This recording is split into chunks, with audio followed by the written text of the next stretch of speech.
Yeah. For the same team? For the same team, Oxford City, yeah. Okay. But less now than before, since all the Spanish players left, so they don't want to play that much now.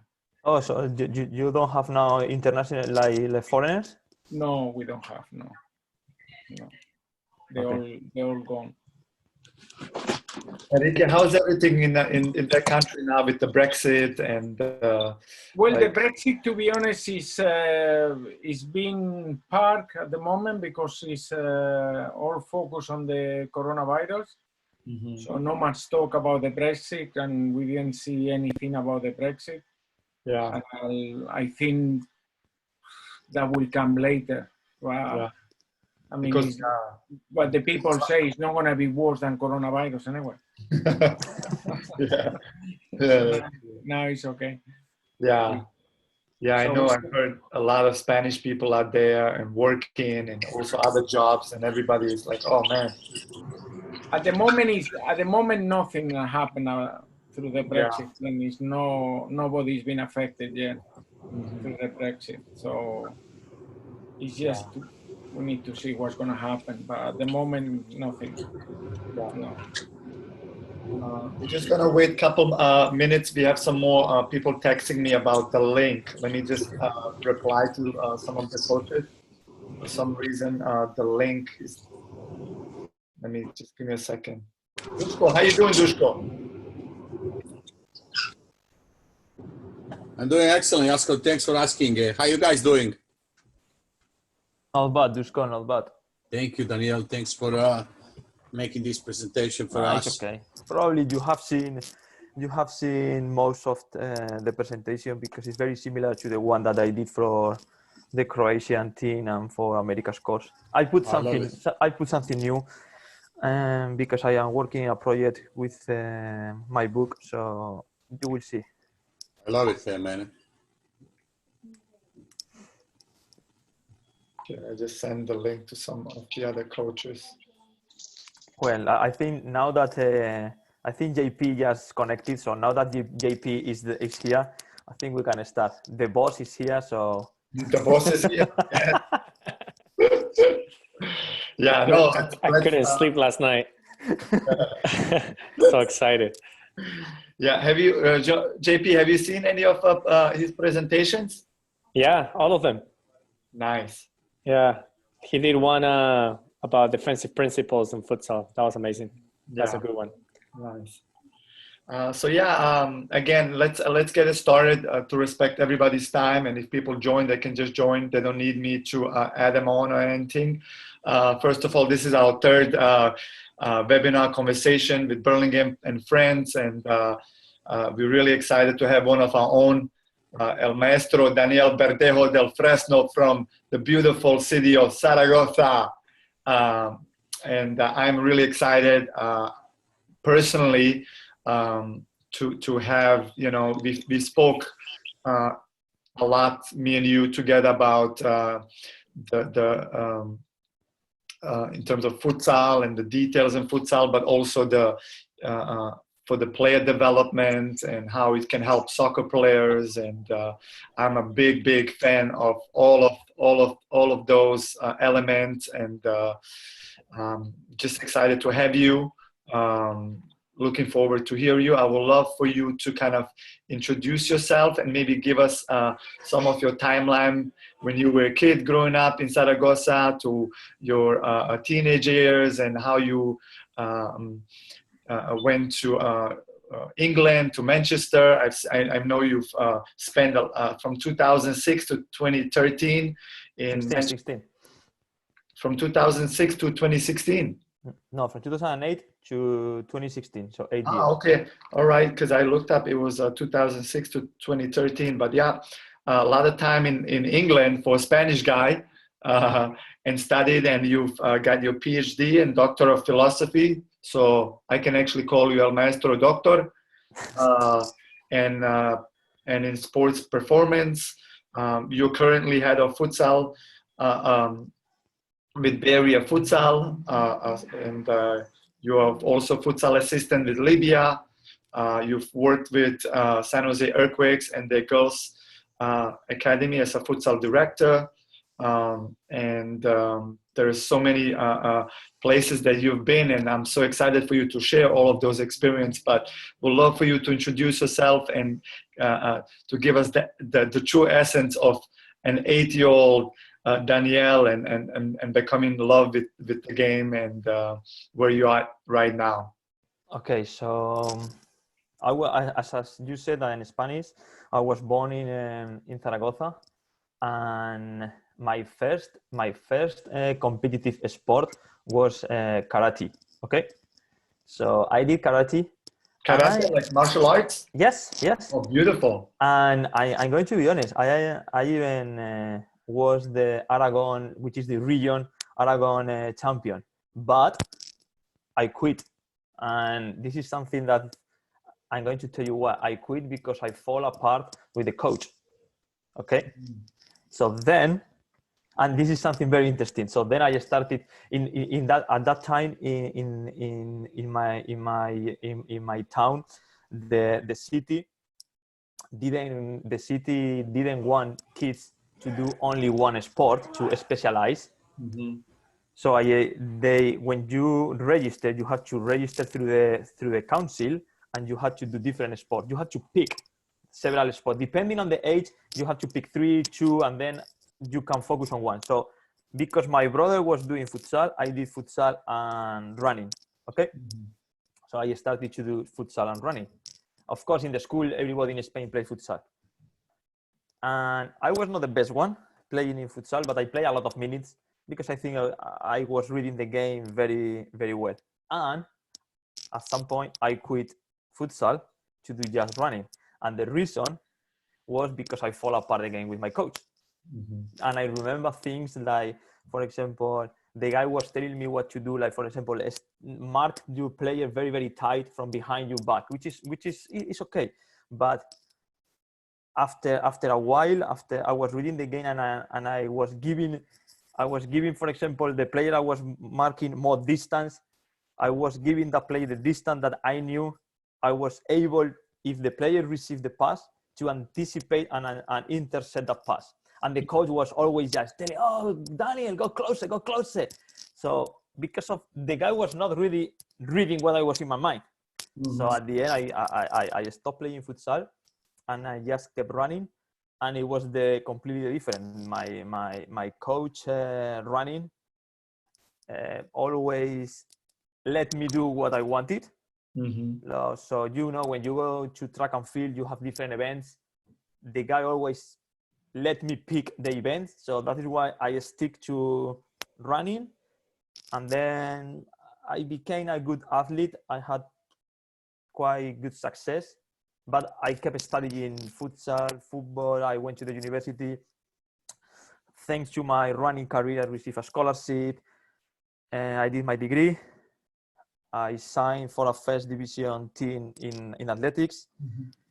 Then, as you mentioned, I received a scholarship for 6 months to go to England, to Manchester Metropolitan University, to do my PhD. That was in 2008. And I signed in England for a British first division team. So I was competing in England as well.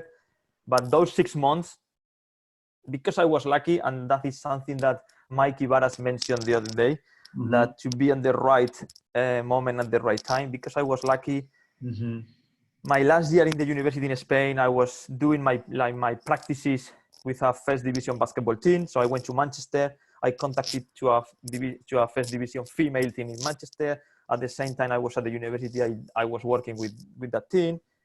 The coach was Spanish, and at the same time the coach was the head coach for Great Britain under 20 women. So I started to work with the national team in basketball as a fitness coach. And from there, then I went in to coach Manchester Futsal Club. In 6-7 months, the federation called me. After 6 months working for Manchester, they called me. So I started for the football association. I started to work for the football association to be the the sports scientist for the England teams. And that's for FA English, right? Not Spanish. Yes. English. So basically, then I,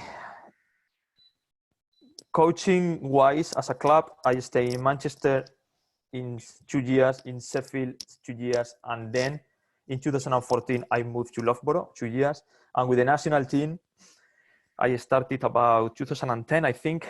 So I stayed almost 7 years working for the football association, for the FA.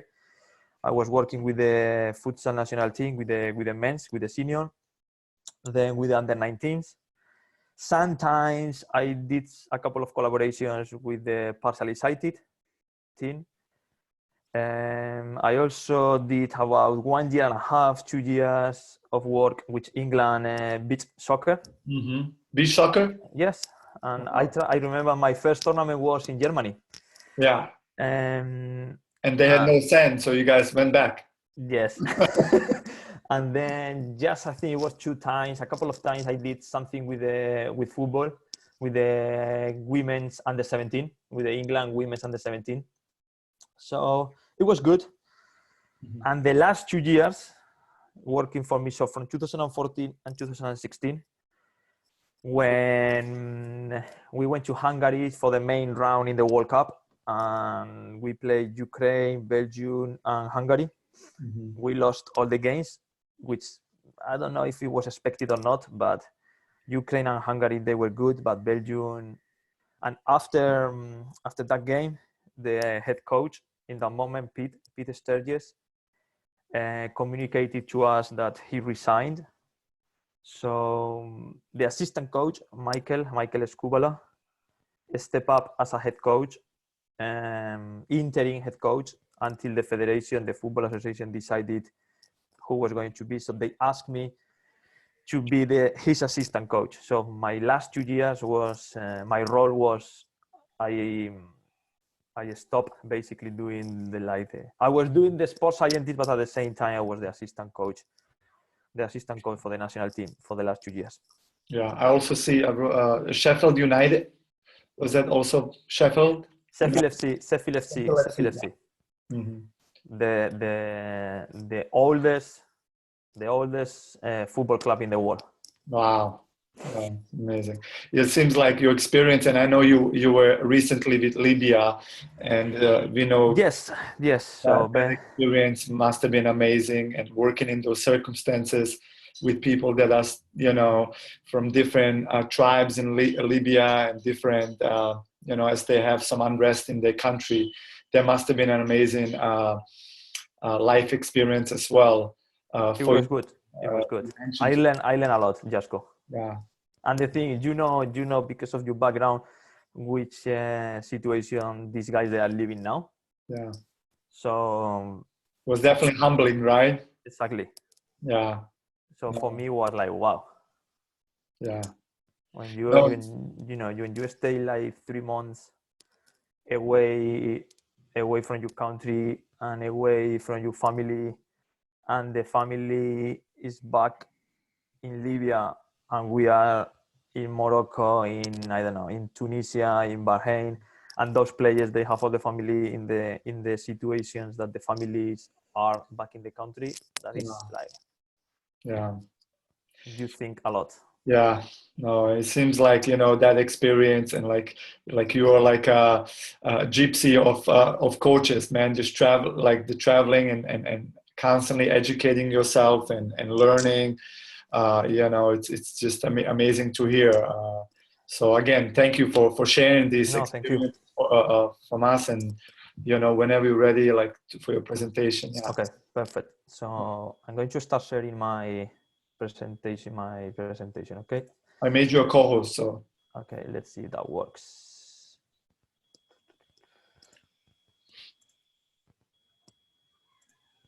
Can you see now? Yes. Okay, so Jasko wanted me to talk about, probably some of you watched this a couple of weeks ago, that when I delivered for America's course, and then I did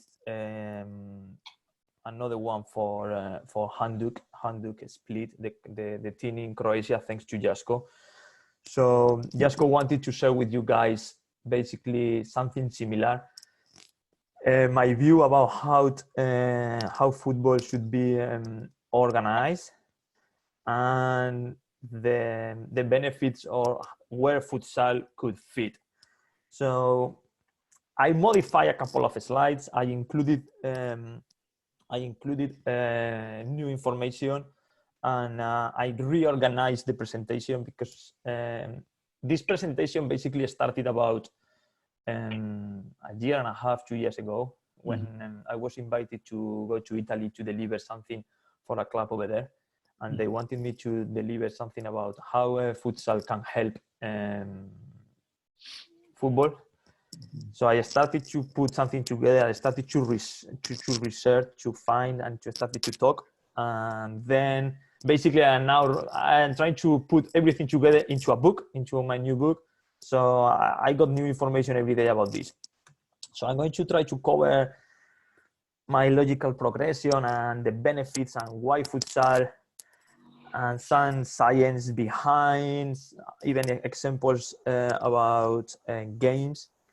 And the thing is, I want just to share this, and I would like you to discuss, because that doesn't mean what I'm saying here is like, you know, set in stone. It's like right. It's just my personal opinion with some information behind. Okay.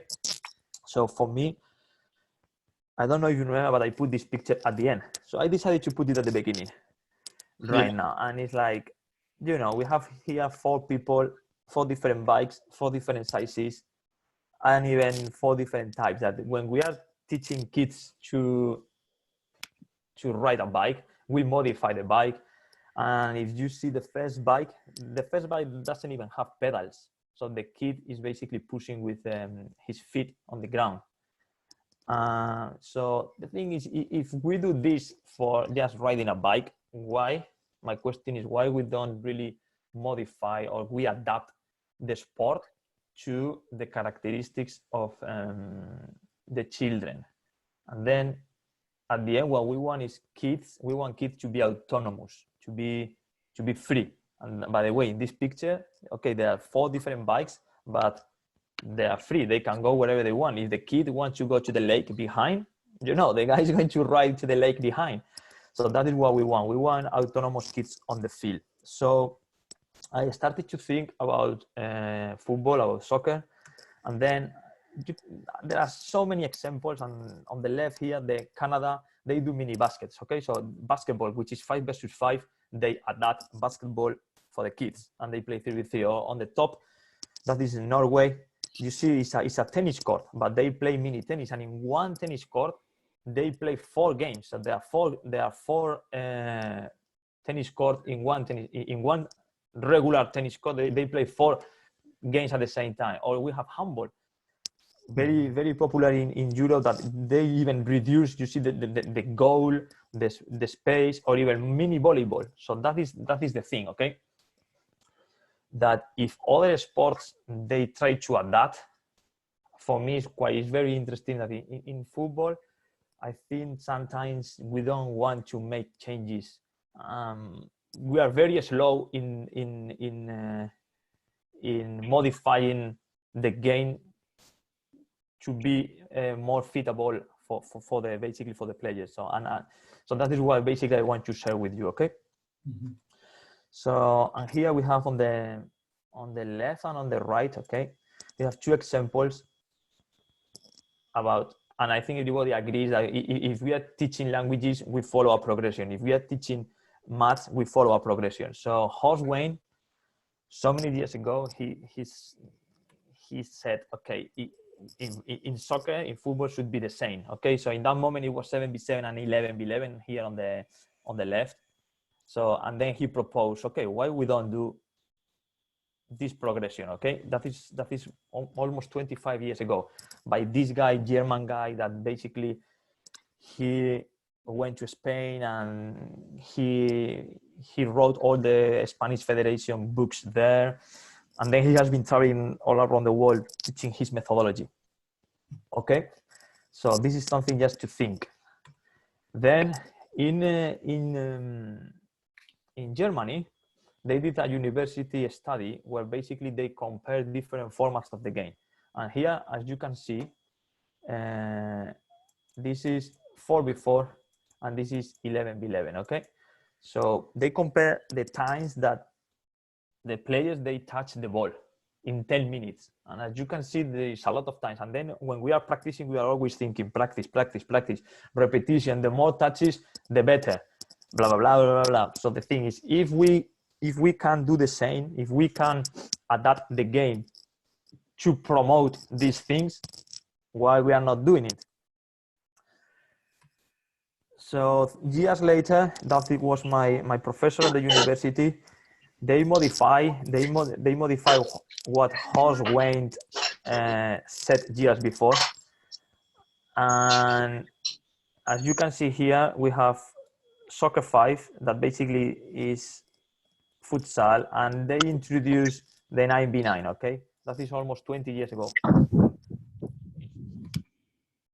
Here in California, they did a study where they compare, as you can see here, the 8v8 versus the 4v4, okay? And they compare the number of passes. It's not just the number of touches, now the number of passes. And as we can see here on the right-hand side, we have a lot of more players that they touch the ball and they pass the ball way more in the 4v4 than in the 8v8.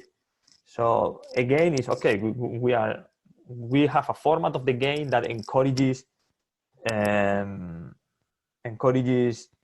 more passes, more touches.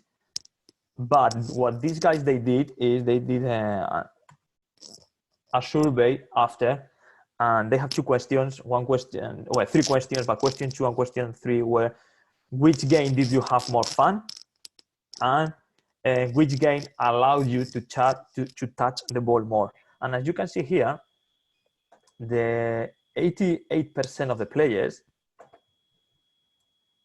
they said that the 4v4 was better, so they have more fun, and that comes back to my original introduction when I said that I fall apart with the coaches doing karate and doing futsal because I was not really having fun. So the thing is, the players, they are having more fun, and they even recognize that 4v4 is better for them than 8v8. Why we are not really listening to our players? This is something that I think as coaches we should really think about it. So then in Manchester United, they did this study that for under 9s that they introduced a 4v4 format, and they compare the 4v4 format versus the 8v8, okay?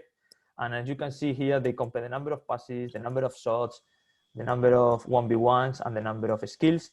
And Manchester Metropolitan went there to analyze all the data, and they presented this data, by the way, to the Football Association. That was 17 years ago, but nothing really changes. But the numbers they are pretty higher in 4v4 compared with 8v8. But then if we put all those numbers into a percentage here, that is something that maybe we should think. If we really want to develop players, maybe we should adapt the game, okay? So something that now is very famous, we have Chris van der Hagen, the Belgian Federation guy that in 2000, guys, I don't know if you remember, but in 2000 the Euros were in Belgium and Holland. It was shared. It was the host was Belgium and Holland, and Belgium had a very bad tournament. They had a very bad tournament. So after that tournament, they decided to analyze, and the organization they put like a committee together, federation, clubs, and everything. And at the end, they came up with a plan that in the country right now, since 2014, they introduced the 2v2 here. Then they introduced 5v5, 8v8, and then the 11v11. And the ages, they are very interesting, okay? here. If you can see the ages, they are very, very interesting. And then just last year they modified that, and they introduced this one here, which is basically the 3 versus 3, which the main idea is to try to generate this triangle here, because it's like half of the diamond, because they really believe on those double diamonds, and so that is why. So that is the progression that right now in the country they do. And you can say, okay, but why not 4v4, or why 2v2, or why 1v1 with goalkeeper? We can discuss this thing, but the thing is, they are having a progression, and they don't really play the full game until the guys they are 14 years old, well, under 14. And I really like this progression. So I think we should think about this. And this is my proposal. After studying everything, this is what I want to share with you. This is my personal proposal that we can discuss. And if we talk about number of players, we have 1v1, 3v3, 5v5, 7v7, 9v9, and 11v11. There is no goalkeepers in my proposal here.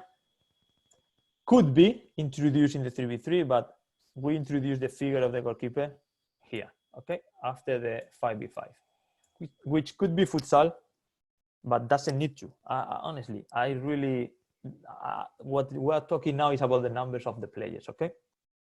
Then we can talk about the duration of the games. And this is something that even in Portugal, in the Portuguese Federation, in futsal, they do it. Every age category under 18, they don't play halves, they play quarters. And the reason is because there is more moments to switch, there is more moments to get feedback from the players, there is more moments to give coaching points. You don't waste time at the substitutions, and at the same time, there is some rules that they implement as the players, they have to play at least the 50% of the game. So, or you cannot play all 4 quarters. So that is why I really think that the duration, as you see, is increasing. But for me, the key part is like, there is no halves, there are quarters, and those are the main reason. Then I think something that is pretty obvious, the dimension of the field, the dimension of the court is increasing at the same time that the players, they are becoming older. And I saw the other day something, and I was talking yesterday to a friend that in football, we adapt the size of the jersey, the shorts, the socks, and even the shoes to the players, but we don't adapt other things. So why we don't give our players a size 9 cleats, just to you know what I mean, just to get used when he's older. So this is the same. I think we should adapt everything until the player is really in a condition that they can cope with the dimension of the field. Ball size, and only not ball size, also the characteristic of the ball. So the sizes, they are increasing, and I think this is quite important. But at the same time, I really think that up to here, we should try to use a futsal ball. Reason, you know, it's a bit heavier and it doesn't bounce, which means that the ball is harder to kick away, and it's going to be longer time, like most of the time, because it doesn't bounce on the floor, on the ground, which help basically what we want, to have the ball and manipulate the ball. I agree with you that maybe we lose a bit of kicking or shooting technique, but as I said, I'm talking about the grassroots level. I think we can develop that later. And then we have the goal size. That this is quite interesting, because some coaches, they even want to do smaller goals, but I really think it's super important that also the goal has a size that kids, they have success. So basically they can score goals, because scoring goals makes them happy. And at the same time, as soon as we introduce the figure of the goalkeeper, the goal should be realistic, so the goalkeeper also can have an impact. So it's like a 50-50 here, okay? So for my proposal, if we go to the 1v1, you know, we have, it's very simple. I really think that 1v1 should be like a festival day, like a jamboree day, that players, they go there, they play multiple games. If you win, you move to the right. If you lose, you go to the left. And after a couple of games, you have basically the players filtered by themselves, like higher skill players on one side, lower skill players on the other side. And basically the games, they are basically even. But for me, it should be like a jamboree or festival day. Okay. Then we have the 3v3. And the 3v3 could be in 3 different ways. And here on the left, this one is basically the game that Horst Wayne proposed, which is called Fan Niño. Let's see if I can do it here. Fan Niño. It's called like that. There is a project, and basically that is, the key is fun. So fun. And it's exactly the same what I said at the beginning. It's important that kids enjoy playing, and it's a 3v3 with 4 goals. And so there is more opportunity to score. There is also a way to switch the point of attack, etc., etc., etc. If the level of the player is a bit higher and they understand, okay, we can propose this one in the middle, 3v3 with just 1 goal. And then this is very interesting, that the last progression could be 3v3 with 1 goal, but then you let the players, and this is important, you let the players choose if they want to play in goal or not. And basically for every attack, the goalkeeper could be a different one. So in the next attack, the goalkeeper could be a different one. So everybody is starting to introducing the figure of the goalkeeper, and there is not a full-time goalkeeper. And also you let them decide if they want to put a goalkeeper there, or if they want to play the 3v3. Okay, so far so good here. No questions. Yes, no. This is. I have a question regarding the Belgium. I was trying. You went to another slide, but you mentioned at U14. That's the first time that they have 11 versus 11. Well, under 14, which basically the kids the kids will be 13 years old. 13 years old. Okay, and that was the study. What's his name? The Chris. Chris van der Hagen he's right now the technical director for the Belgian Federation, but he is not the guy who started the project. The project was started with a different guy.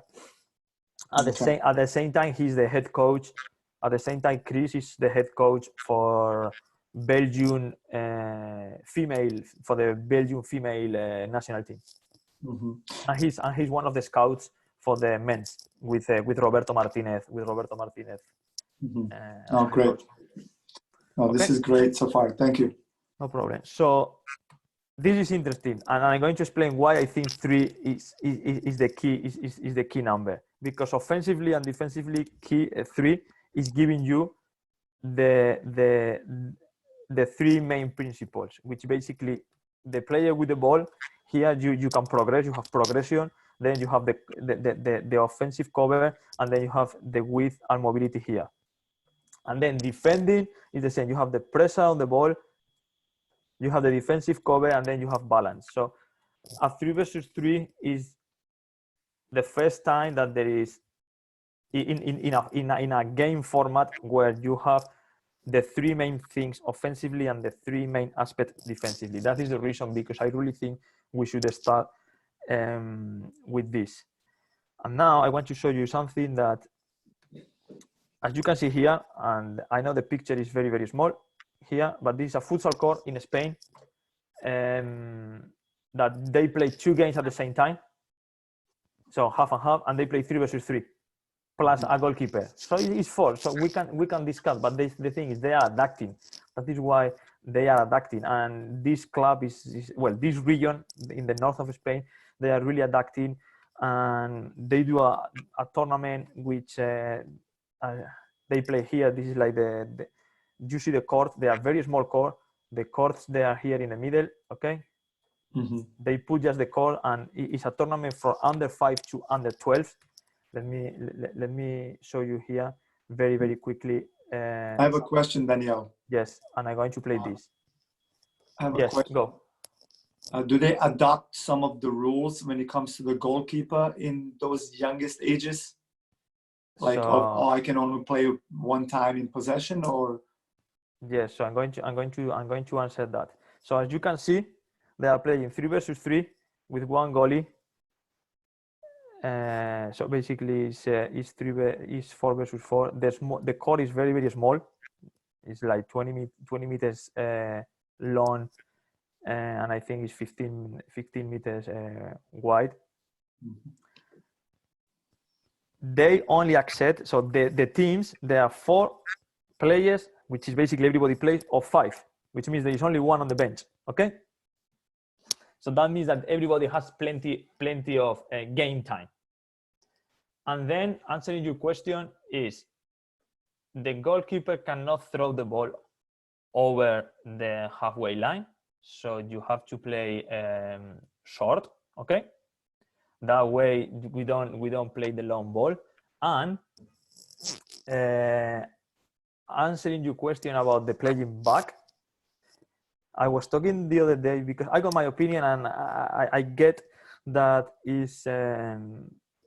I understand both ways. Yeah, yes, you can play to the goalkeeper back as many times as possible, or not. You just follow the rule and you don't play back. Okay. So I was talking with Miguel Rodrigo, the former coach of Japan, about his opinion, and my opinion basically is I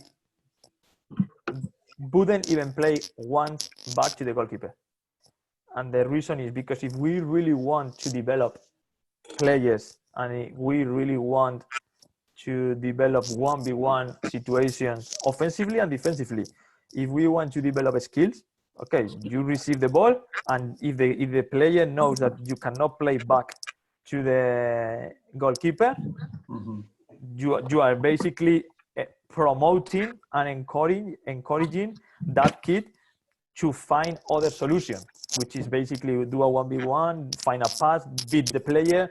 And if for any reason the guy is not successful, okay, it's okay. We are developing. So my opinion is that. And also, if at the end, with time, you know that when you receive the ball from the goalkeeper, you can now pass back. At the end, also, you are forcing that player to be looking forward, which is basically what we want later on in the game. Like players able to face forward, players able to beat players are able to defend also. Yeah. So we are developing both ways. So hopefully I answer your question.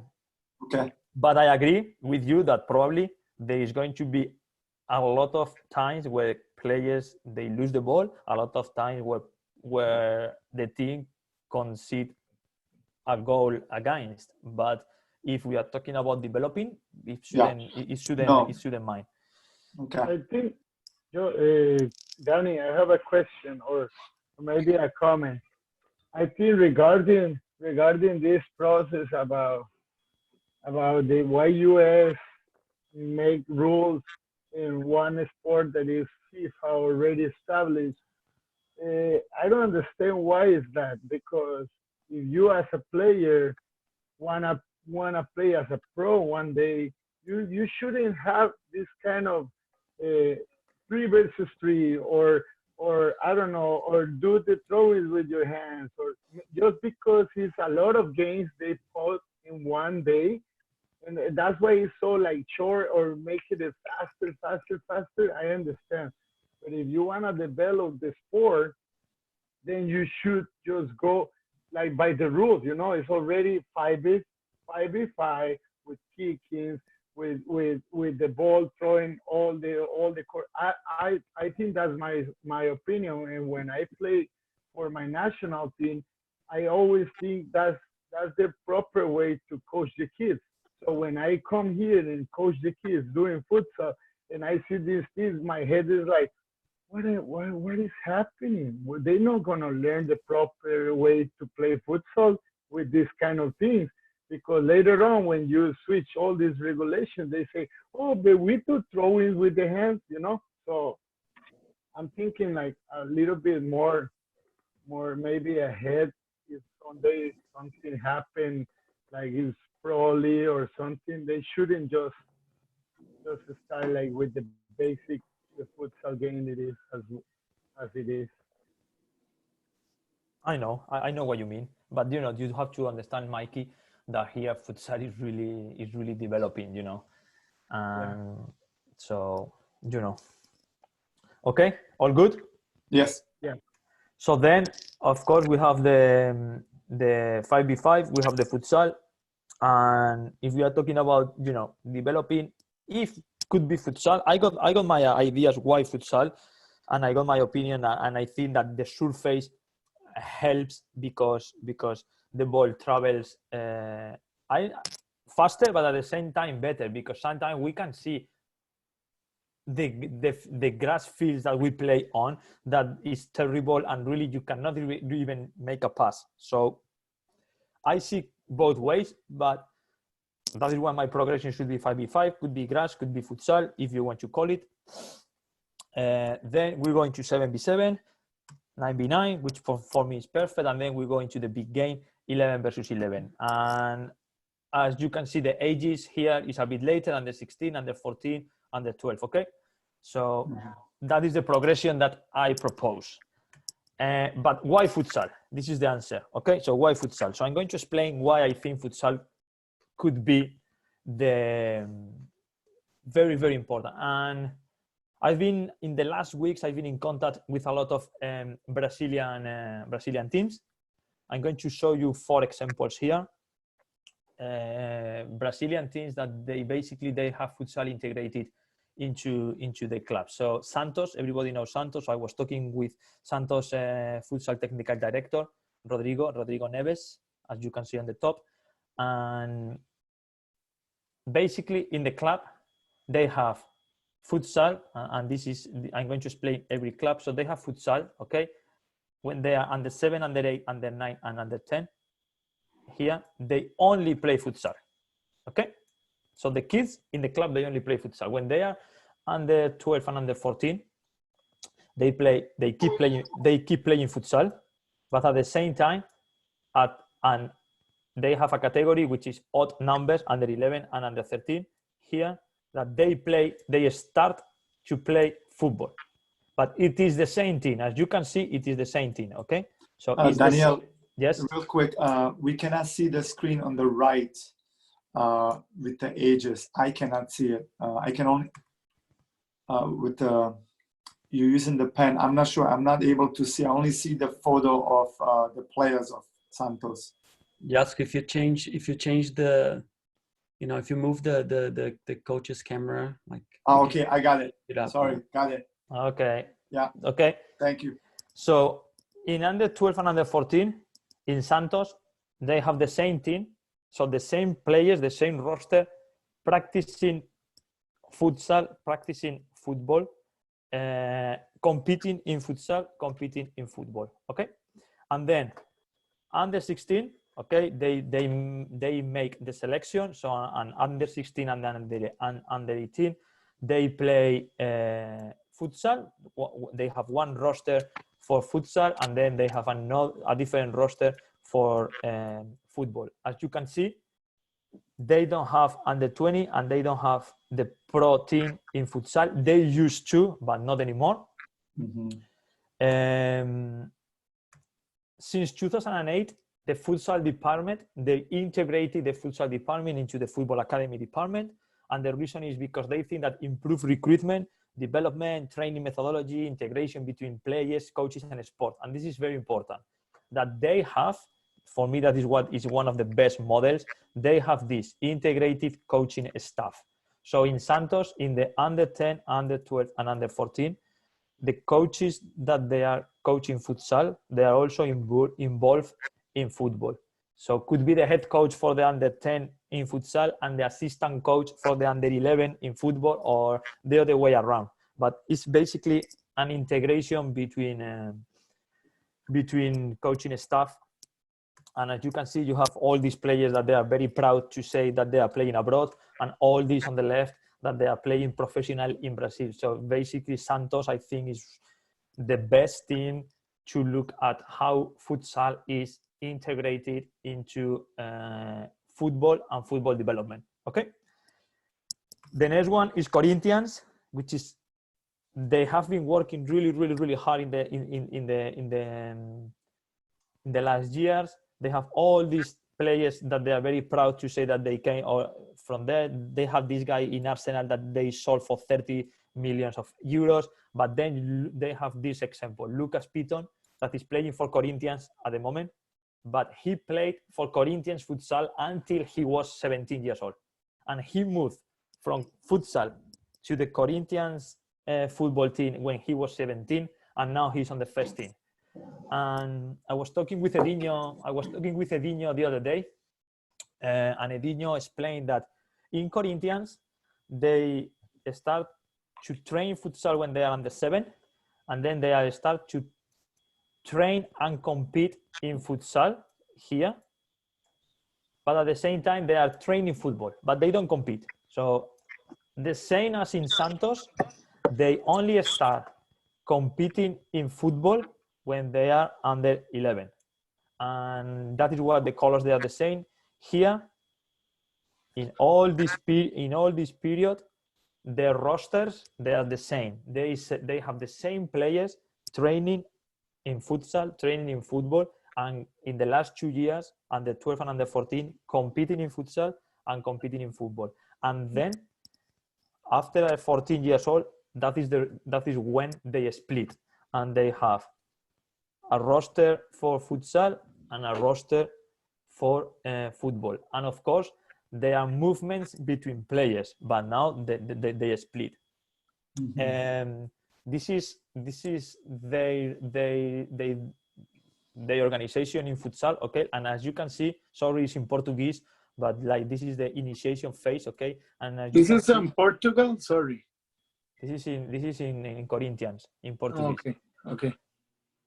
And this is, as you can say here, there is a development for football or futsal. So in phase 1 and phase 2, so basically until the players they are under 14, their objective is to develop players either for football or futsal.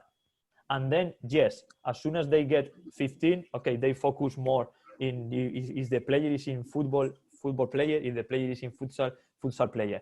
But they see futsal as partnered with synergies between them. The coaching is integrated, but they are working on that. So in the club, they have the same methodology, they have meetings together, they have contact between coaches. But right now, this is something important. There is only one coach that is working in both sides of the club. So there is the under 14 coach is coaching the under 12 football team. Okay, here. So, but they are working in that because they really want more players to. They want more players to be. More coaches to be working in both sides of the sport. And this is something very, very interesting. Like they have 250 players in futsal, but last year they played this. So if you do the maths, between March to December, basically the players, they are playing almost 30 games per season, like per year. Okay, like 30 games, almost 30 games each kid. So the thing is, that is why maybe we should look at Brazil. They are competing a lot, they are training a lot, they are doing small-sided games, they are doing futsal, and then they have the players that they have. We have another team here, Fluminense, that I was talking with Rafael Sousa. They have those 4 players that now they are playing in Fluminense first team, and all of them came from futsal. And just less than a year ago, they developed a document, like a curriculum, where basically they focus on this, and it is the philosophy for the club. And it doesn't matter, because those clubs, by the way, that is like Barcelona, they have so many sports. So it doesn't matter if you are playing basketball, football, futsal, or volleyball. The philosophy is the same for all the sport. And as you can see here, they have the same roster for futsal and for football, for under 10s, under 12s, under 14s. And again, they don't start competing in football until the players, they are under 11. Amazing. So they okay. And then we have the last one, which is a bit different. So I want to share also with you this. We have Palmeiras, that they have since 2013 a center of player development. There is no coaching integration in Palmeiras.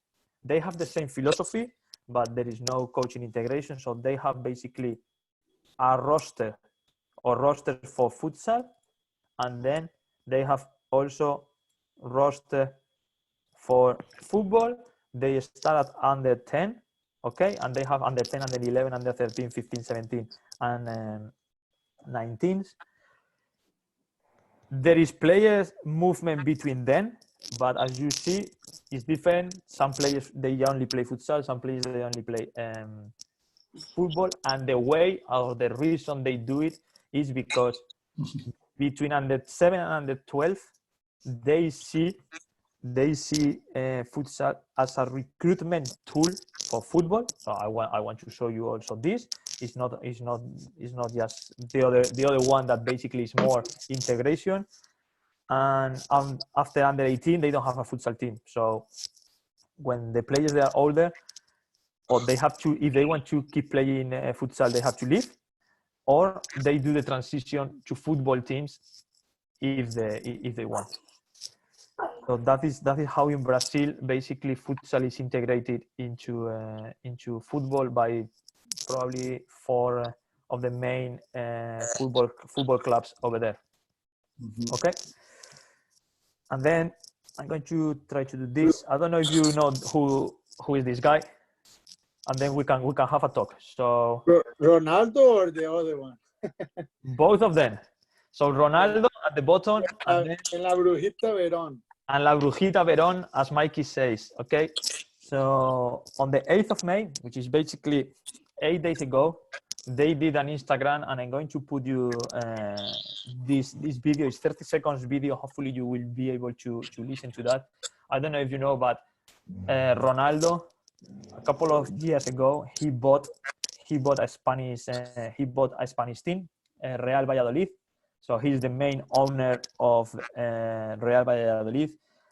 And 8 days ago, they did an Instagram live. So I'm going to show you the Instagram live. Empecé también a jugar en fútbol sala, que es para mí el fútbol sala es algo que deberían de todos los jugadores empezar por el fútbol sala, porque se aprende muchísimo, ¿no? Con el espacio reducido, se aprende a manejar bien el balón, tenerla cerca y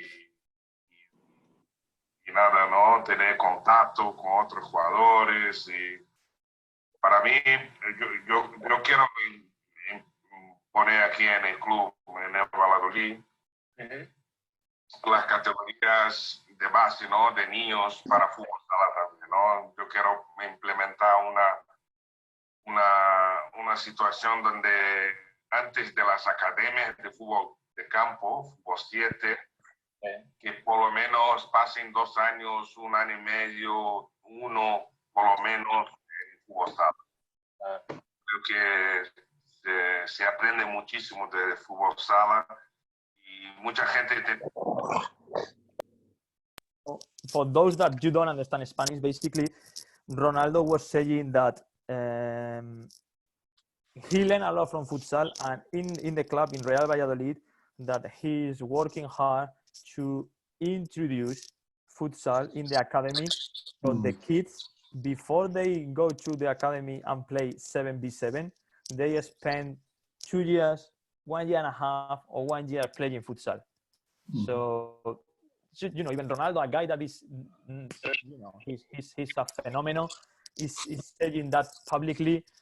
You know, I think it's something just to think about it. So before we continue to this one, if you just want to ask any question, I don't know if we have questions. Yeah, if anybody has questions, just unmute yourself. If not, I can carry on with the presentation, and then we can do some questions at the end. Okay. Okay. So now that we have the examples about why, those examples about, okay, the benefits that futsal they can give you, then I can show you like Xavi, Pelé, Ronaldinho, Claudio Reina, because he's American, but his parents, they are from Argentina, so he really knows what futsal is. All these guys, they say how important futsal could be. Or Messi, Cristiano Ronaldo in the ASOS when he was playing on the islands before moving to Manchester, well, before to Porto, or Neymar. So the thing is, all these guys, they are also saying why futsal could help. There is some studies, and I don't mind to share this presentation with you guys. So all these photos, they have hyperlinks, so you can access. I don't want to spend a lot of time with numbers, but there are some benefits from futsal. Even UEFA did a manual that you can click here and take you to the manual, saying the benefits of playing futsal for the football player. Then even the England Federation, they did a document that you can access here, that everybody knows more touches on the ball, more 1v1 situations, and there is more continuity of the game because the game is smaller, because it's quicker. There is more attacking, defending, and transitions cycles. And again, I go back to what I said at the beginning. It's more fun because there are more actions, there are more goals, there are more saves, so kids enjoy more because they are more engaged. So then there is some benefits tactical and technically, that 1v1s, like more passing, more shooting, there is more skills. So the thing is, we have all these studies, we have all these people, we have a bestseller. I don't know, probably you know, there is a book that basically they are saying that you touch the ball a lot of more, and I'm going to show you now the book, because it's smaller, it's heavier, demands more precise handling, and the ball control ambition is crucial. So this is the book, The Talent Code. It was a bestseller. It's unbelievable. There is a chapter over there where Daniel Coyle interviewed an English guy, Simon Clifford, that basically the guy went to Brazil years ago to study the reasons why Brazil generates this huge amount of soccer players. And that is when he discovered that most of the Brazilian kids, they play in a smaller hard court indoor, which basically is futsal, so, or football, disallowed, how they call it over there. So even in this book, like, it was a bestseller. They even say the benefits of the sport. You know, the players touching the ball 600% more. So again, I want just to ask, okay, if we have all these benefits, why we are not really opening our minds to modify and to adapt the sport to the characteristics of our players, to our kids? So, but you know, some of you probably think, okay, but that is personal opinion. This is what they do in Brazil. This is what Ronaldo says.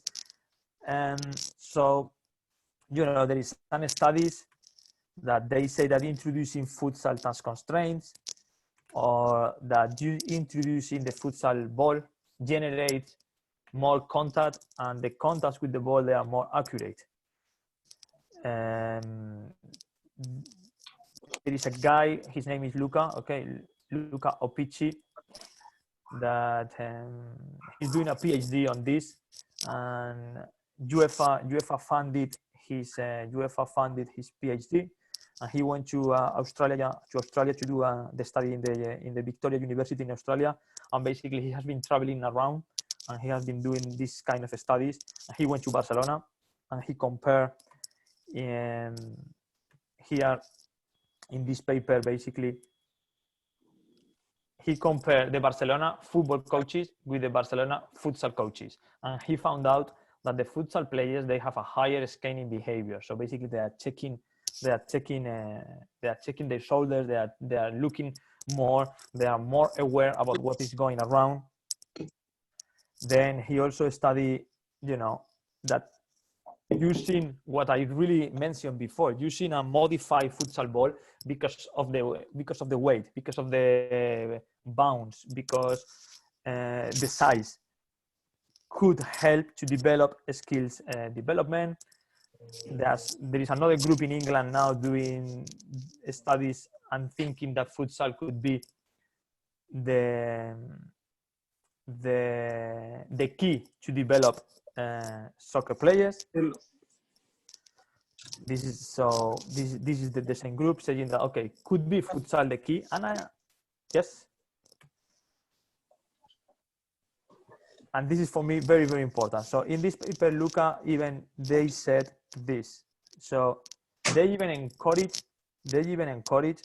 national soccer federations to consider the introduction of futsal in the early stages of the development of the players.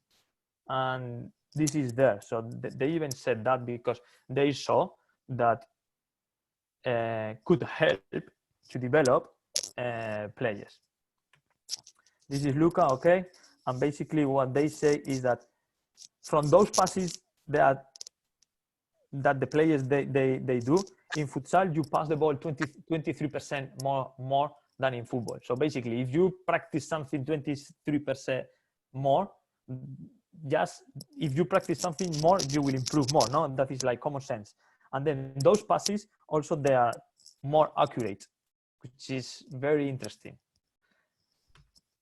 And then we did a study that 2 years ago, where we compare the nations in the world in futsal and in football, and with a different equation. And I don't want to get into the numbers, but we did like a ranking, and this is not like the world ranking, okay? This is like a ranking. This is like a combined ranking.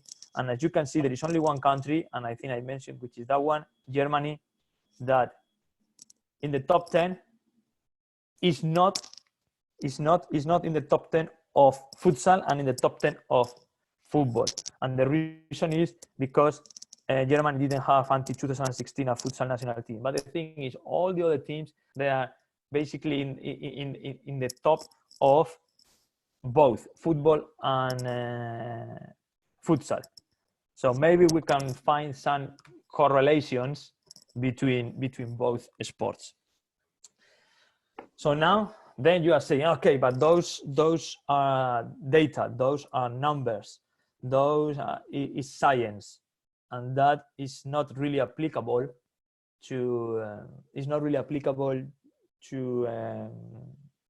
football. So in 2012, it was a paper in a Spanish newspaper, is that one, where basically they were comparing the Barcelona style with Pep Guardiola to futsal. They even interviewed Pep Guardiola, and everything started because Miguel Rodrigo, a Spanish coach that back in the time was the head coach for the Japan futsal national team, started to publish on his Vimeo channel, you will see later, a lot of videos analyzing Barcelona and comparing the Barcelona style and the Barcelona way with futsal movements. And basically they said that the main things, they were the pressure on the ball, playing in triangles. So the pressure on the ball is number one here, playing in triangles number two, and then the different controls of the ball, or the using of the sole on the or the toe to shoot. But what they did is they interviewed Guardiola, and Guardiola said that yes, when he talked to the Barcelona futsal coach, he went to watch sessions, he went to talk to different coaches, and he applied principles from different sports into futsal. Oh, sorry, into football, and one of them was futsal. But not only futsal. He studied so many different sports, even volleyball. So what I want to show you is there's a couple of videos, okay, that hopefully they will work properly, where we can see different movements. So that was a parallel pass by Barcelona, and then a parallel pass is because the ball almost traveled parallel to the sidelines, and that is a movement very, very, very used in futsal. We have Spain here. You follow the player number 4, and he's doing the same. We have here Real Madrid with Marcelo. Marcelo plays a lot of futsal, and he even has a futsal academy in Madrid. We have Brazil here with the same movement, the same movement and the same pass. So of course there is some things that they can be applied from futsal into football. There is a back heel here with Messi.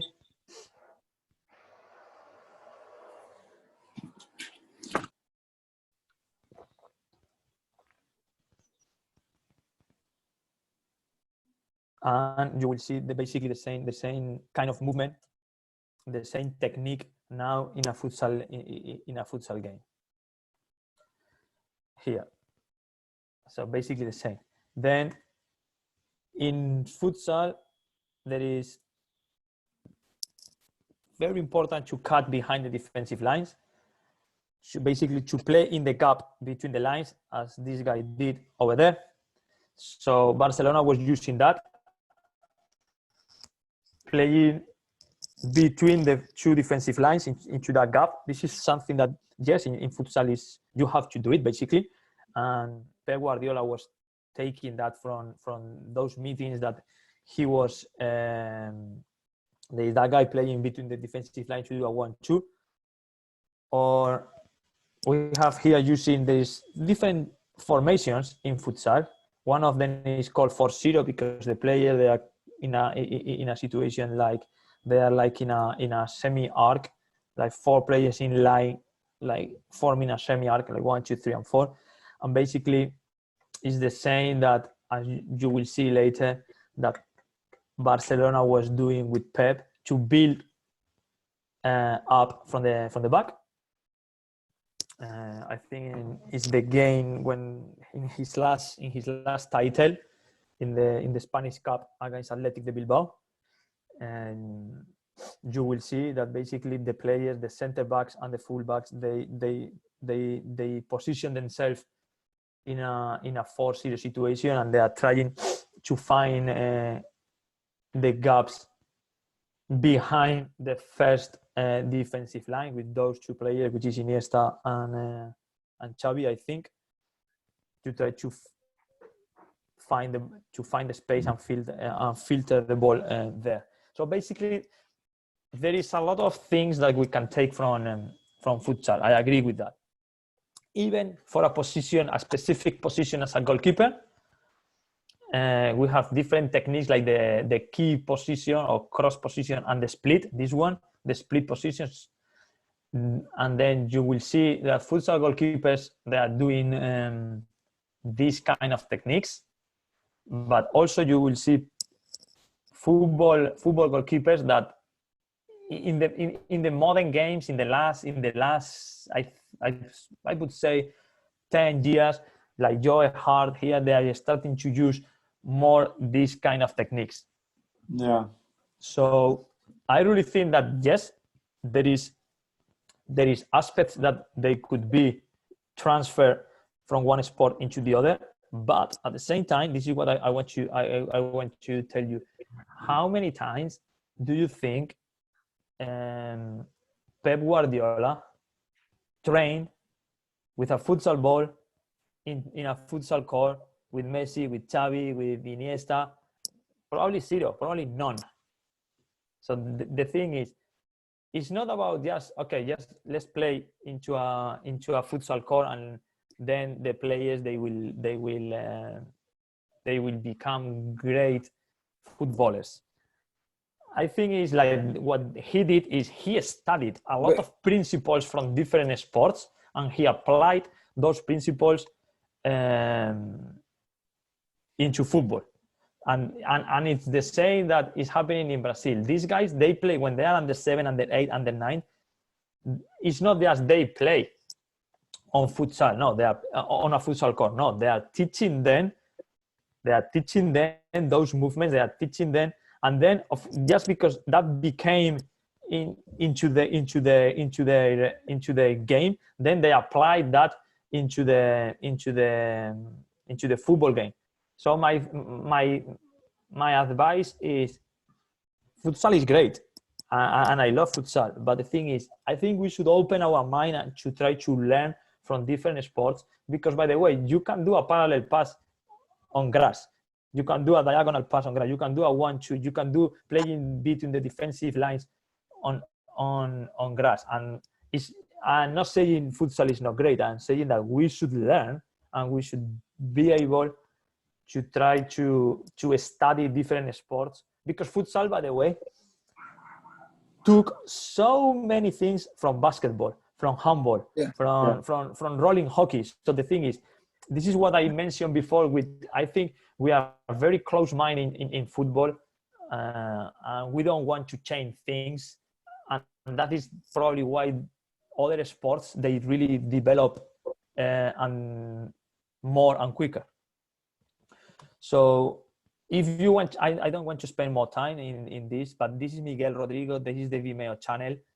You have a couple of links here that if you want to see how futsal could be integrated tactically with movements into football, he has like hundreds of videos comparing both sports and the relationships between one and the other. So for me, just the main conclusion is that if we adapt the sport in terms of number of players, in terms of the duration of the game, in terms of the size of the field, the ball, the characteristics of the ball and the size of the ball, and the goal, if we adapt all these aspects, all these 5 aspects, we will get kids engaged 100%. So for example, in a 9v9 game, sometimes the ball is in one corner, and because of the level of the team, the ball is not going to come back to my goal in 5 minutes, 6 minutes, 7 minutes. And then, so we have the defenders on my team doing nothing and the goalkeeper doing nothing. If we reduce the space, if we modify those 5 aspects, basically what we are going to get is that the 100% of the time that the player is on the field, that time the player is engaged. So the player is engaged with the game. So the player is defending, or the player is doing a defensive cover, or the player is reading the game to move here or there. If we are defending, if we are attacking, the player is opening the space, or even the goalkeeper can be a supporting pass back if we modify the space, because everything is closer, because the goals, they are closer, so there is more opportunity to score. So the goalie cannot be looking or hanging from the net, which basically something that is something that really happens very, very often. And having said that, for me, that is how I believe football is. I believe in football as a big family, like a tree with the 99% of the players they want to become professional footballers, honestly. And here on the trunk we have the formations and the game formats that I believe 1v1, 3v3, 5v5, that could be futsal, 7v7, 9v9, 11v11. And then I see futsal and beach soccer as two branches into the same family, so two pathways. And then Correct. And then if we provide the kids, rather than be afraid that futsal is going to steal players from football, we are going to lose players, we are going to lose money. If we see these as different pathways, different opportunities that we give to the players, I think once will help their development, and then will give players different opportunities to pick from. So then they will decide which way they want to go. It's like you can go to LA through the 101, or you can go through Fresno. You know, you decide the road that you want to choose. But also for coaches, Danny. Also for coaches, is good opportunity to see in futsal or beach soccer players with good skills to bring it to the football or soccer. So it's a good opportunity. Exactly. So I think coaches, club players, of course, I think everybody get more. You enrich yourself. And then just to finish, as the same as did at the beginning with Horst Wayne, that he proposed educational model for teaching languages or maths. This is my educational model for football, and this is the progression that we should follow. Of course, could be modified, could be debatable. We can discuss about this. Also, every time that you establish steps and you correlate those steps with ages, is difficult, because you always have the maturity state of the player, that but my kid is under 10 and could be playing with under 14. Yes, I agree. Depends on the maturity of each one, and it's difficult to establish also the ages. But as a proposal, I think that is how football should be organized, and then players have the freedom to decide the way that they want to go. So that is all for me. You have my emails, my contact details here. As I said, I have no problem to share this presentation with you, so you have all the pictures with the hyperlinks, and you can go to those original resources by yourself. Thanks, Jasko, for organizing this. Thanks also everybody for watching and listen to me. And if we want to talk or you have any questions, I will stop sharing my screen now, so you can see me, and then we can try to answer your questions. Thank you, guys. No, this was amazing presentation and so informative, and thank you for sharing even your research with Luca Alpici, with Miguel Rodrigo on Vimeo. I recorded a session, so I can also forward to these coaches for them to absorb, obviously. But just, very, very professional, very in detail. I have some questions, but I would like to open for anybody else. You can just unmute yourself and ask some questions yourself. Okay. So for me, as usual, I was your player, and I played futsal like long time ago, and I want to keep going. So I started too, like playing soccer when I was a kid, and I play in my school and everywhere, like a lot of futsal before, because we didn't call futsal when I was a kid, so I probably was playing futsal then. Then I played soccer, and I was pretty good at it because of that. Like you say before, you're always aware of so many aspects, and you develop so many skills faster. So I'm very happy to be here and hear all these things. Like I hope a lot of DOCs, a lot of directors start watching this presentation and try to do something about the clubs, because I think futsal is an amazing tool to develop players. Amazing. I'm 1000% true about that, because I play the sport and also I coach soccer over here. So I think every time that I coach futsal, I'm enjoying so much, because I know all the process to become a better player in soccer. So it's key. And you hear Ronaldo, you hear Ronaldinho, you hear Xavi, you hear Iniesta. And I'm all about soccer, always watching Champions League, everything. But then when I see those players, I say, oh man, that could be me. That could be opportunity for one kid to see those majestic players playing in the open 11v11.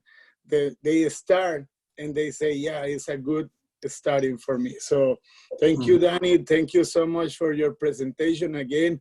I'm so happy to be here, and I don't have any question. I think you always shared everything with us, and when you were the coach, you always share everything with me, and I learned a lot from you. So thank you so much for everything. Yeah, you're welcome, mate. You're welcome. Thank you. Thanks for sharing. Where are you from? Where did you grow up playing? What country? Yeah, I am from Costa Rica. Costa Rica. The side of my dad is from Brazil, so I have like maybe one tongue or one finger from Brazil. So one blood. So outside the foot. Your outside the foot is Brazilian. Yeah, the left foot is from Brazil, I think so, because it's the skillful. So yeah, I am from there, and I play for my national team, and I'm coach here in the Bay Area with Palo Alto, but it doesn't matter. Yeah. Thanks for sharing it. Thank you. Anybody else? Thank you, Yes, guys. one question, Daniel. That tournament in North Spain, which city was that?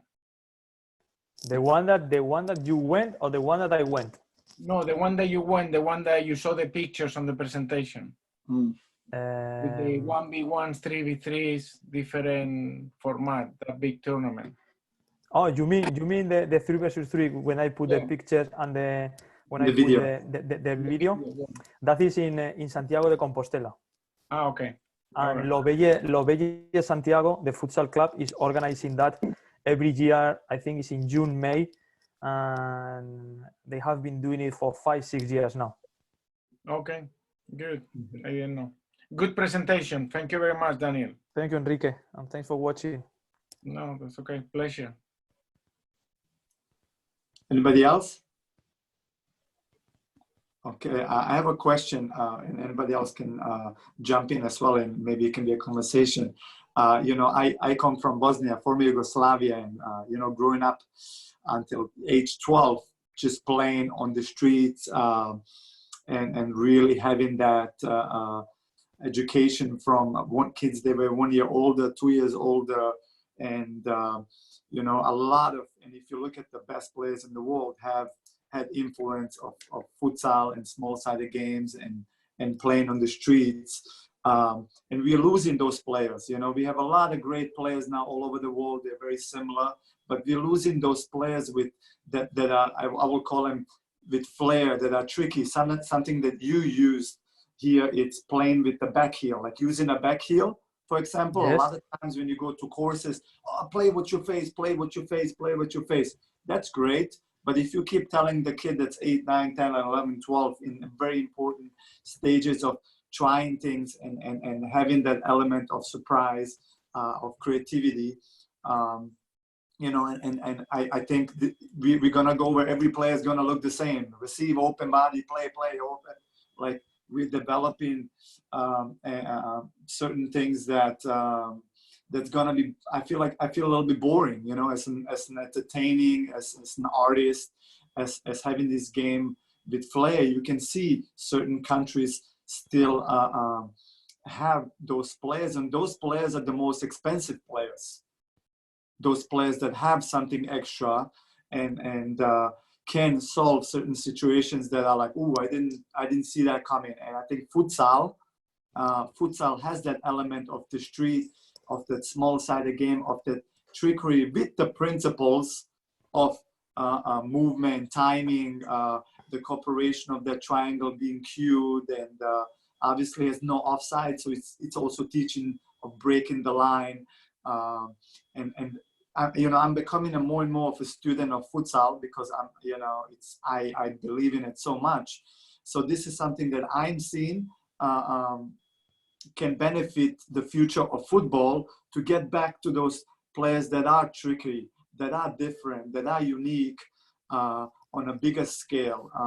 I don't know if you saw, Germany is really emphasizing now on futsal and player development because they have been losing those type of players as well, and they're developing little 3v3 cages, boxes, where kids are playing 1v1 in the boxes as well. But yes, something that I'm kind of I'm seeing the benefits of futsal, and we are right now in the United States, and we need our organizations, you know, not to focus, oh, let's have a state cup.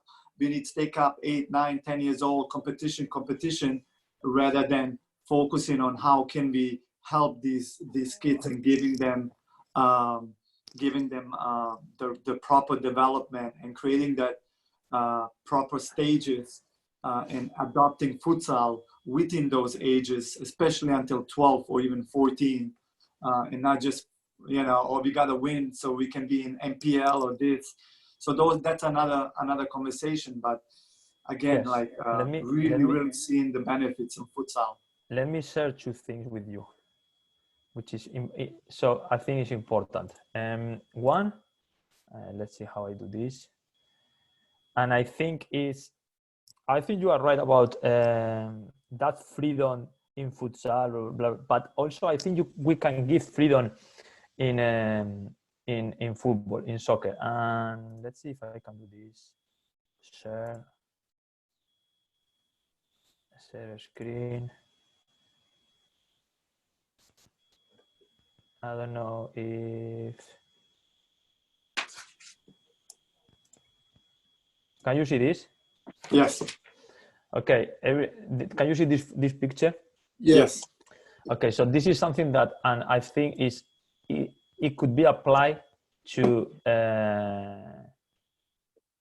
everybody. Okay. So I don't know but on the left that you see the balloons and the triangle. Yes. This is what is called pyramid. Yeah, but it's called a coach-centered approach when you are coaching, and on the right is basically a player-centered approach. Yes. So this is something that you answer the question: where do you want to be as a child? Do you want to be on the left or you want to be on the right? So this is something that I think as coaches we should going to the sky. We should think about how our practices are designed, and basically if we want to talk more into formal way, too much structure in our sessions, and at the end is what you said about no creativity. And there is a study, hopefully you will see this. Can you see this? Yes. So what kids say is it's a study that they did here in Chicago. And the reasons why the six reasons why kids they practice sport, because they are trying your best, because when coach treats you play with respect, getting playing time, playing well together as a team, and then they mention winning as reason number 48. So they say playing in a tournament, that is the reason 63. Earning medals or trophies for the kids, this is reason number 67. So, you know, the thing is, maybe we should focus more on the fun idea, and that is what I was mentioning at the beginning, and one of the reasons probably because I quit karate and I quit futsal, because I was not really having fun because of my coach. Yeah. Also, a lot of coaches, they just focus on winning as a number one fun stuff. Yeah. So that's the problem.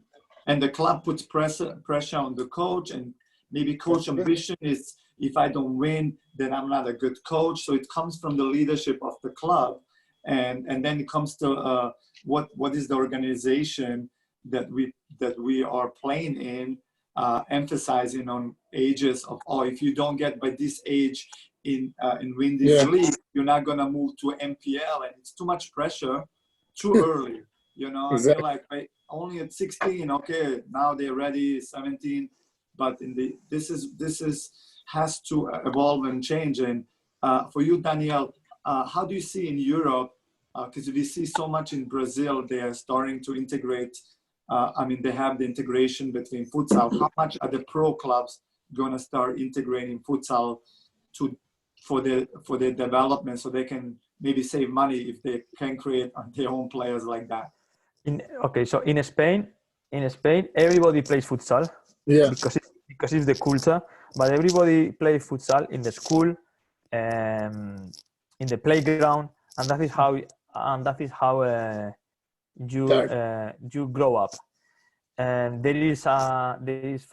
I remember that when I was in England, that there was a misconception that Barcelona, they have futsal. Yes, Barcelona, they have futsal, but it's not integrated. That is what Brazil is different. So in Barcelona, there are so many sports, and one of them is futsal, and they have the futsal academy, and then they have the football academy.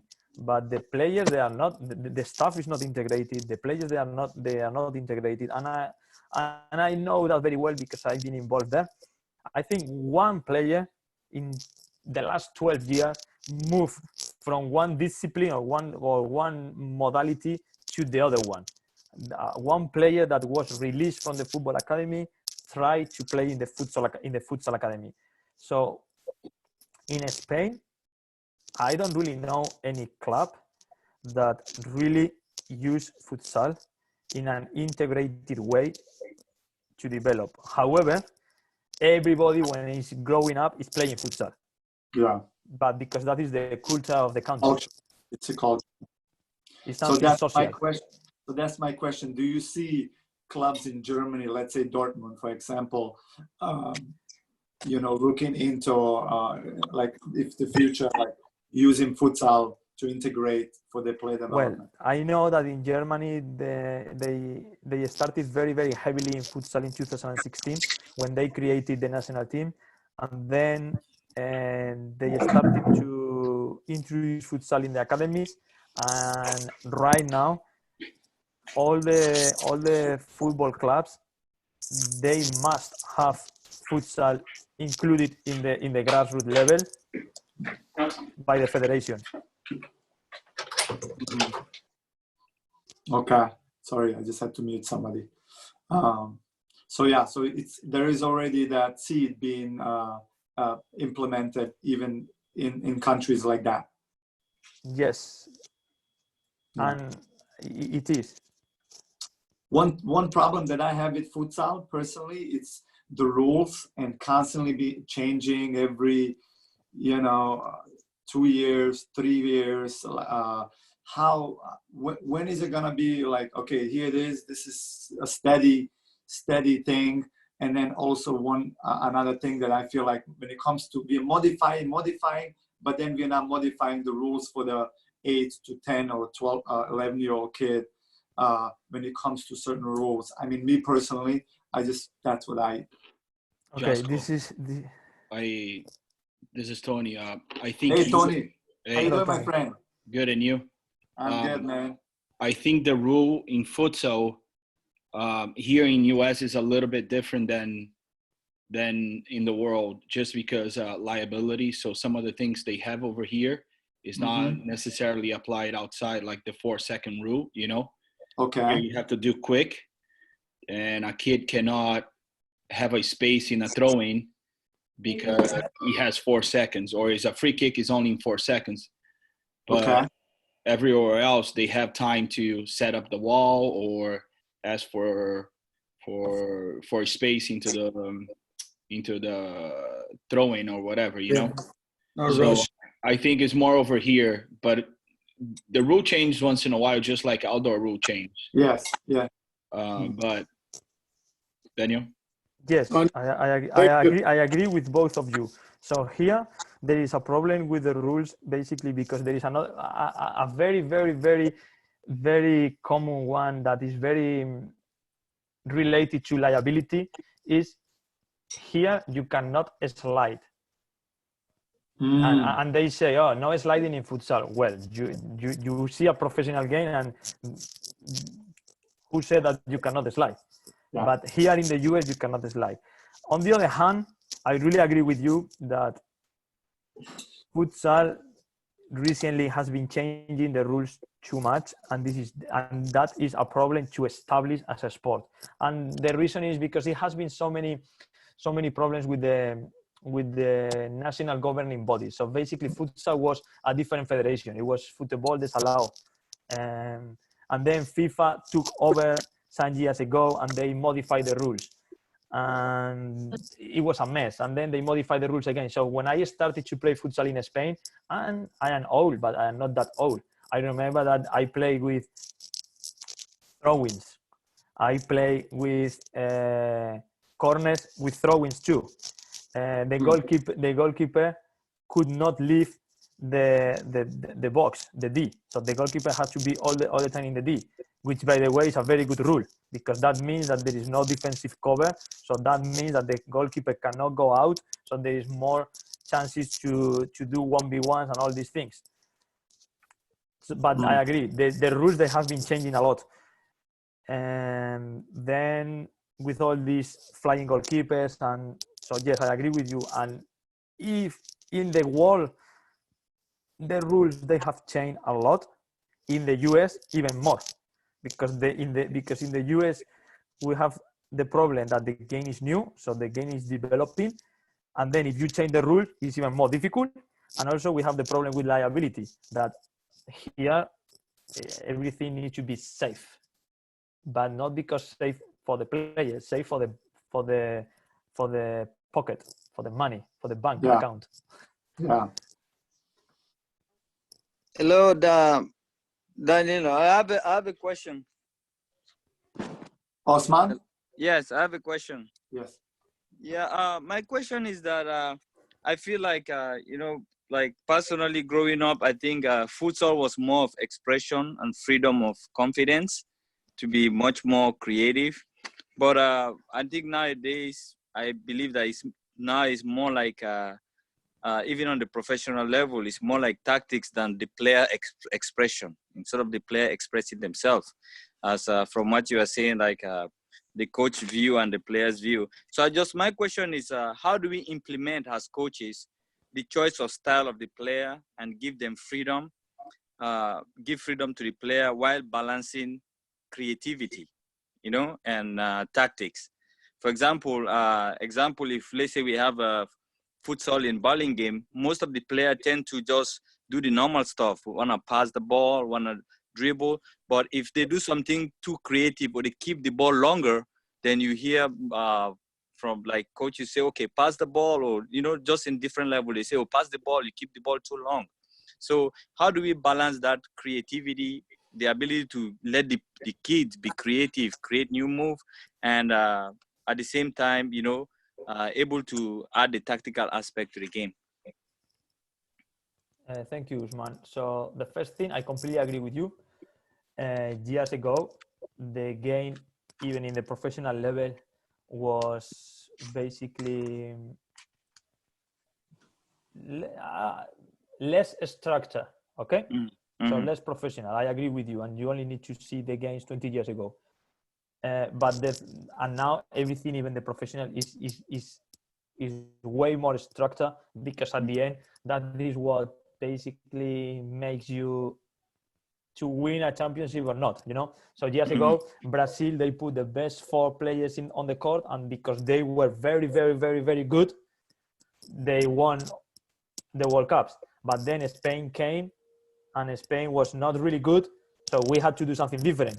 And the way that we did it is, okay, we need a structure, we need discipline, we need to have tactics, and that is how basically we beat them twice. So I agree with you about that.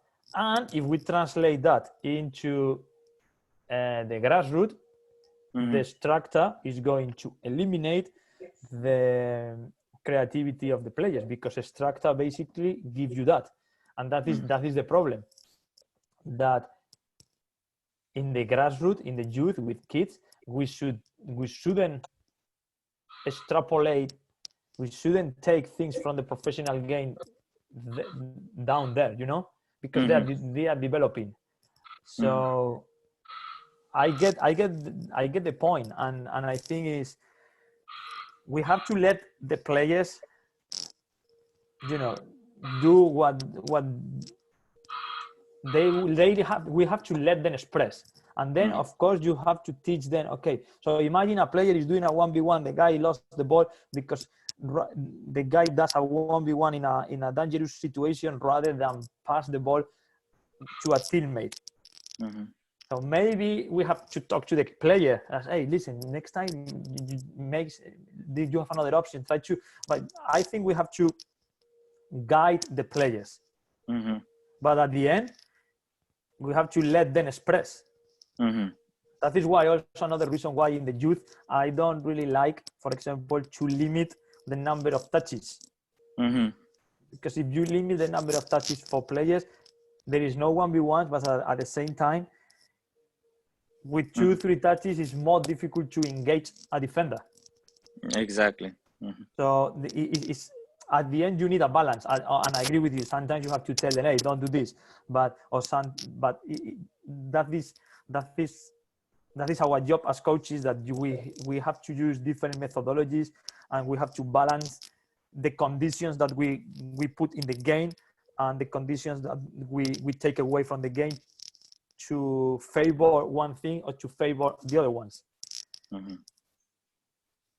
Thank you so much. No problem, Usman. And I think there is a question over there. I saw in the chat that there is a question. What's your opinion of using different size futsal balls on grass for younger kids? I think I'm not that guy, by the way, because I've been doing that with him. So we have been using that, and that is what I mentioned before. I've been using futsal balls, size 1, size 2, size 3, futsal, for soccer players on a soccer field. And at the end, the ball is the same, it's heavier, so it's more difficult to kick away, and the ball doesn't bounce. So the ball is always down. So I really think it could be good. And the use of different sizes is related to the saying of using different size shoes, jersey, or the bike. I think if you think sometimes for example, when we do toe taps, if the kid is very, very small, because the legs, they are shorter, it's very difficult to do a toe tap if we have a size 5 ball. And so if we have a size 1, size 2, size 3, depending on the size, we are facilitating the same task, the same activity, we are facilitating. So that is what I think we should, the key word for me is adaptation.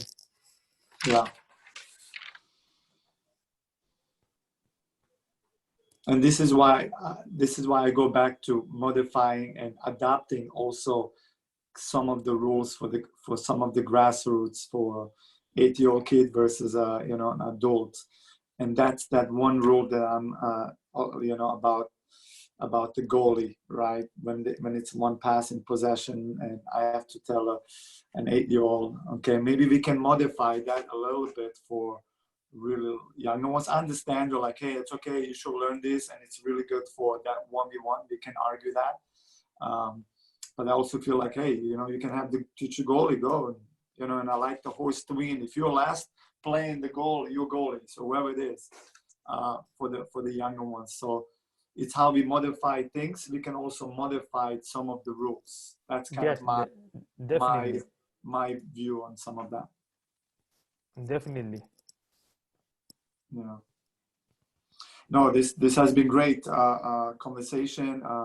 Again, thank you so much for joining and sharing your knowledge, your experience. Loved hearing about your the essence of how you became in love with the game. About the martial arts. I'm gonna test when I see you next time, the 1-2 punch, to be ready. And again, you know, I've shared on the chat your blog so people can see also your publications and your website. And if you don't mind, I recorded it. If I can share. No problem. You can share with anybody. Okay. Great. And looking forward to see you on the field, my friend. And I will send you the presentation. So if somebody is asking you or me, I have no problem also for you to share it. Okay. Great. So thank you for what did the guy say? I know Kung Fu, Karate, and Judo. Oh, I have to be careful with him. So thanks everybody for listening, and thanks. Thank you, Daniel. Thank you, Jasko and Dusko, for putting this together. And you know, hopefully we will see soon on the field. And thanks everybody, guys. Thank you. Thank you, Daniel. Very inspirational. Thank you. I hope you do the same for NorCal. I think NorCal should hear this. Listen, I have nothing to hide. So for me, it's not a problem. You know, as my boss just said on the chat, sharing is caring. So thank you, boss, for saying that. Dusko, you can send it, record it, and send it to NorCal. Yeah, I think they need to hear this, buddy. I think some of the grassroots leagues are doing more benefit to players 4v4, 5v5 than do in our leagues. I agree. Thank you, guys. Okay, guys. Thank you, guys. Bye, Danny. Thank you. Bye, and thank you, Jasko, again. Thank you, my